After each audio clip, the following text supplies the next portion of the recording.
Genesis chapter 50. Joseph threw himself on his father and wept over him and kissed him. Then Joseph directed the physicians in his service to embalm his father Israel. So the physicians embalmed him, taking a full 40 days, for that was the time required for embalming, and the Egyptians mourned for him 70 days. When the days of mourning had passed, Joseph said to Pharaoh's court, "If I have found favor in your eyes, speak to Pharaoh for me.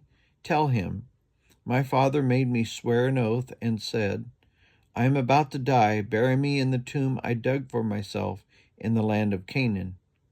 Now let me go up and bury my father, then I will return."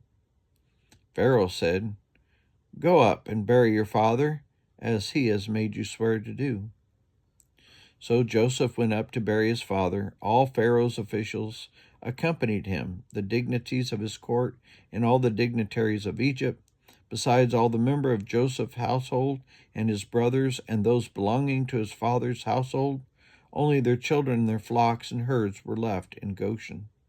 Chariots and horsemen also went up with him. It was a very large company.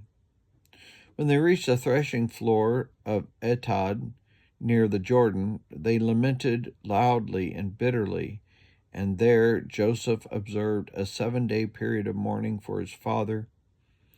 When the Canaanites who lived there saw the mourning at the threshing floor of Atad, they said, "The Egyptians are holding a solemn ceremony of mourning."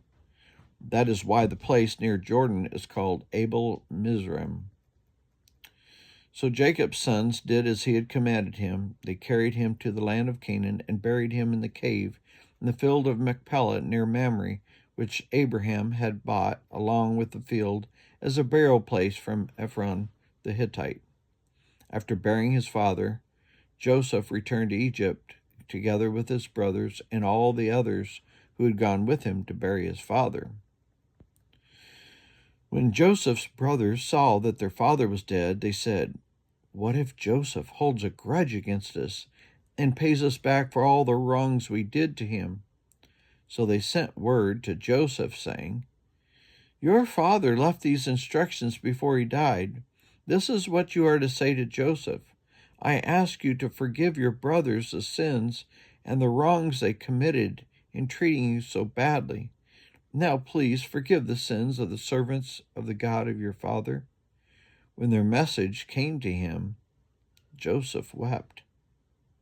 His brothers then came and threw themselves down before him. "We are your slaves," they said. But Joseph said to them, "Don't be afraid. Am I in the place of God? You intended to harm me, but God intended it for good, to accomplish what is now being done, the saving of many lives.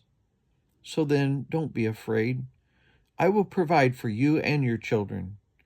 And he reassured them and spoke kindly to them. Joseph stayed in Egypt along with all of his father's family. He lived 110 years and saw the third generation of Ephraim's children, and also the children of Machir, the son of Manasseh, were placed at birth on Joseph's knees. Then Joseph said to his brothers, "I am about to die, but God will surely come to your aid and take you up out of this land to the land he promised on oath to Abraham, Isaac, and Jacob." And Joseph made the Israelites swear an oath and said, "God will surely come to your aid, and then you must carry my bones up from this place." So Joseph died at the age of 110, and after they embalmed him, he was placed in a coffin in Egypt.